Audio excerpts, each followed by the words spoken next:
Cultura e arte no Brasil durante a ditadura militar. A voz canta e interpreta a liberdade. Esse é o tema desse documentário. Durante o ano de 1961, o Brasil ganha seu 24º presidente, escolhido pelo povo através de uma votação justa. Só que mal sabia a população que esse seria o último presidente eleito que veria por décadas. Isso ocorreu durante o final do mandato do presidente João Goulart em 1964, quando ele foi deposto do poder pelos militares em um golpe de Estado.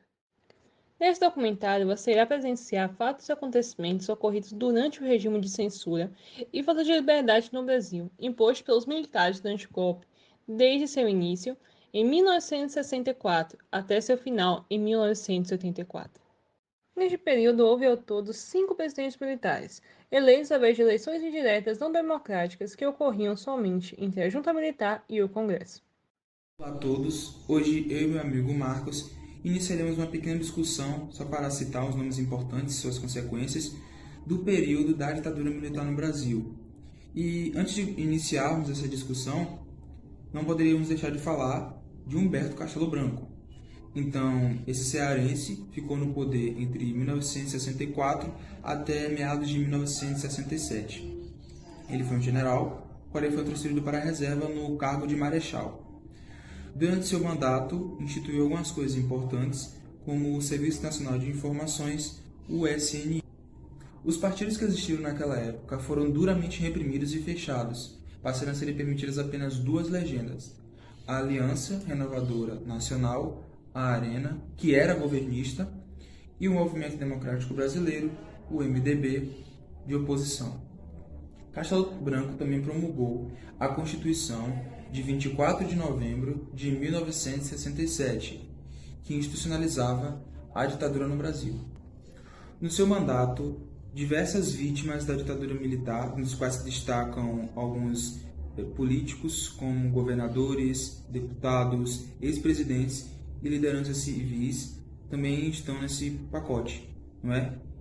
Ou seja, todos esses nomes importantes, todos esses cargos sofreram muito com a censura de Humberto Castelo Branco, até mesmo no ramo da política.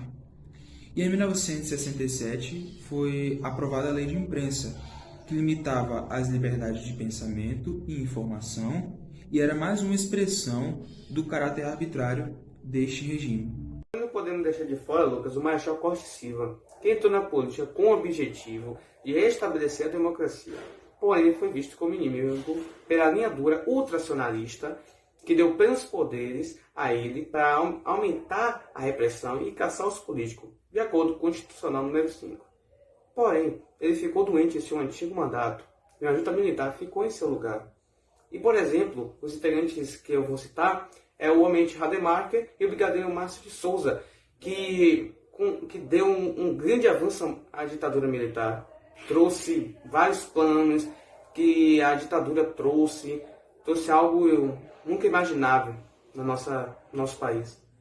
E Lucas, você tem mais alguma ideia, mais algum político para nos ajudar aqui nesse debate? Eu não poderia deixar de citar do general Emílio Médici, que ficou no poder entre 1969 até meados de 1974. Ou seja, fica-se subentendido que esse gaúcho ficou no poder durante o período de maior repreensão da ditadura militar no Brasil, com tortura e morte dos opositores, censura à imprensa e cercamento das liberdades individuais e de pensamento. Adotou alguns slogans, como o mais famoso deles, Brasil, ame-o ou deixe-o. Médici havia apoiado a Revolução de 1930, porém se manifestou contra a posse de João Goulart em 1961. Já em 1967, sucedeu a Golbery do Couto e Silva na chefia do poderoso SNI, cargo que ocupou por 2 anos. Além disso, ele apoiou o ato mais hediondo e da ditadura militar no Brasil, que fora, portanto, o antigo AI-5. Então, Marcos, você tem mais algum nome a acrescentar? Alguma coisa que você gostaria de comentar, só para encorpar mais o nosso debate? Sim, Lucas, não posso deixar de citar também que o general Geisel, que foi um grande político que trouxe grandes ideias para a política brasileira. Mas, porém, teve uma grande distinção de ideias em sua política. Mas era conhecida como lenta, gradual e segura. Porém, teve essa grande distinção de ideias. Pelo fato de estar na ditadura, né? E com isso, muitas ideias, muitas censuras. Então, teve uma grande distinção muito de ideias. Também ele aprofundou muito sua política na empresa submarina, porque tinha grande consumo e grande procura do petróleo. E não posso deixar de citar também que o seu principal partidário, assim, seu adversário em si, foi Ilse Guimarães, que tinha grandes ideias também, porém não conseguiu bater Geisel. Geisel cortou qualquer laço com os Estados Unidos, porque afetava diretamente a sua política. Cortando totalmente essa ligação, ele podia aumentar seus horizontes, aumentar o comércio brasileiro, aumentando comércios, acordos no exterior. E com isso, ele aumentou bem a economia brasileira. E, Lucas, você sabe algum político que finalizou a ditadura ou alguma coisa? Você foi realmente certeiro nesse seu comentário.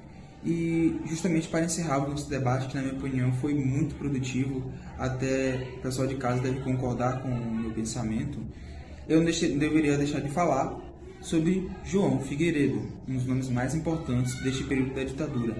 Então, ele ficou no poder entre 1979 até meados de 1985. Esse carioca foi responsável por devolver a liberdade e a democracia ao seu povo, ao seu país, justamente pela sua política de ampla anistia a políticos, a pessoas que foram exiladas e foram vítimas da ditadura militar, que acabaram, enfim, sofrendo essas exilações até outros países. Mas claro, Marcos, que como tudo na vida temos os opositores, né? Então, nesse caso, os opositores foram os militares da linha dura, da linha ultraconservadora, que não queriam a volta da democracia.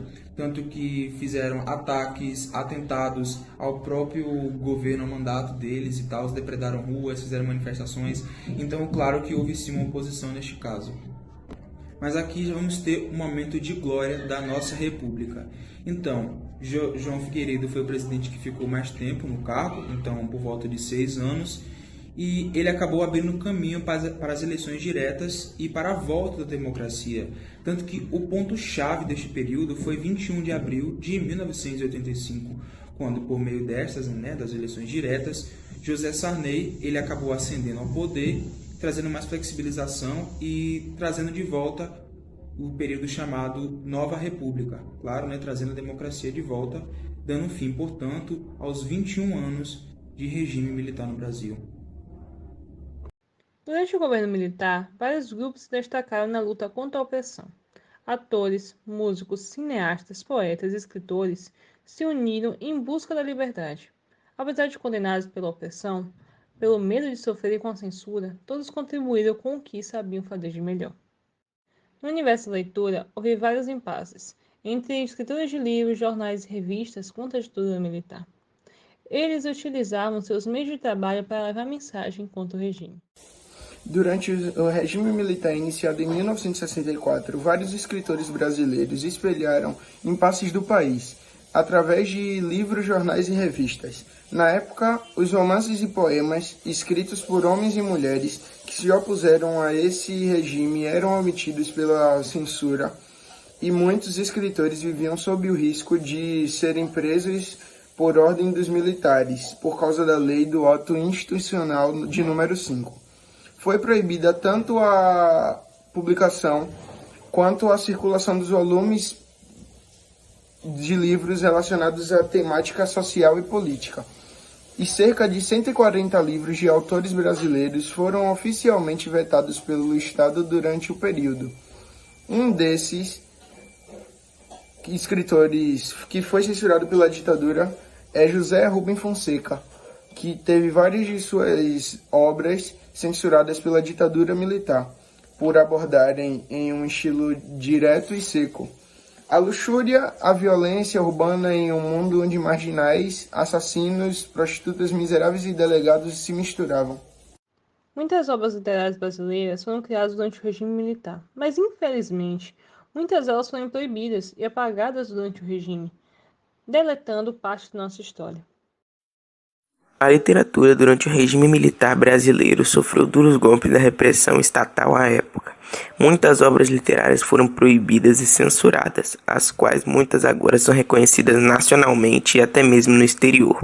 Segundo estudos, em quase a totalidade da era militar, de 800 obras literárias, mais de 400 foram submetidas à análise da Divisão de Censura de Diversões Públicas, DCDP, e 313 livros foram completamente vetados ou proibidos. Como a cultura do período em geral, os livros eram analisados em 2 critérios de censura. O critério moralizador, que tinha mais por fim preservar os valores morais da sociedade, filtrando o que poderia porventura chocar ou incentivar comportamentos reprováveis, adultério, rebeldia, ingresso em atividades criminosas como roubos, etc. E o critério antissubversivo, que tinha ainda mais peso por envolver qualquer obra, neste caso de divulgação de informações como jornais, televisão e revistas, que pudessem ameaçar a estabilidade e a paz social, iniciando ou incitando revoltas contra o governo, independente da forma.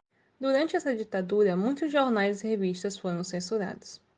Os próprios editores e jornalistas sabiam qual tipo de notícia poderia inflamar os ânimos dos representantes do regime. Em alguns casos, antes que uma notícia fosse divulgada, era comum que os censores enviassem bilhetes ou fizessem ligações que já determinavam aquilo que não iria para as páginas do jornal. Já em outras situações, a visita de um censor empreendia um controle ainda maior, barrando várias outras notícias. Para que algumas informações fossem repassadas, os comunicadores nessa época utilizavam de uma série de recursos para então divulgar mensagens bastante sugestivas. Falsas previsões do tempo, anunciando o tempo fechado ou a chegada de ventos fortes, poderiam indicar que a censura atuou de modo ferrenho contra o jornal.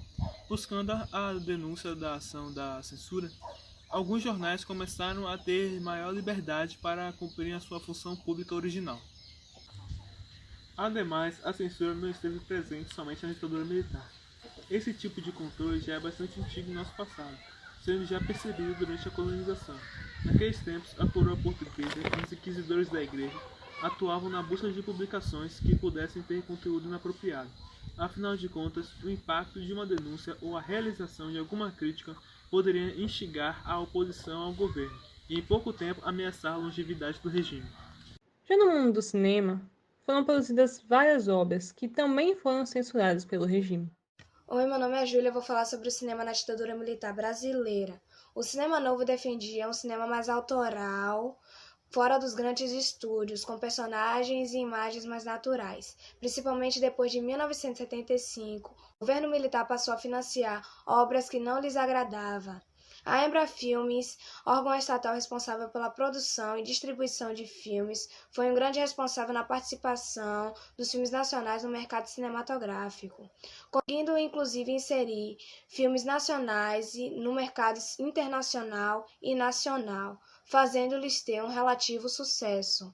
Um filme, por exemplo, como Manhã Cinzenta, de 1969, baseado em um conto homônimo de Ona em São Paulo e dirigido pelo mesmo, o filme faz alegoria do regime autoritário. Em Terra em Transe, de 1967. Em Terra em Transe, feito por Glauber Rocha, constrói um filme fazendo alegorias à conjuntura brasileira, que resultou num golpe civil-militar de 1964. Na trama, um país fictício chamado Eldorado é um palco de muitas confusões internas que desencadeiam a busca incessante pelo poder. No cinema novo, vários nomes de cineastas ficaram reconhecidos, como Cacá Diegues, Glauber Rocha, Joaquim Pedro de Andrade, Leon Risman, Nelson Pereira dos Santos, Roberto Pires e Arnaldo Jambon. O teatro brasileiro também teve uma grande participação na resistência cultural do nosso país. Durante esse período de ditadura, muitos atores e atrizes se uniram com uma grande coragem para lutar contra a pesada censura. Utilizando o teatro como meio para expressar suas emoções, eles encenavam peças que despertavam um senso crítico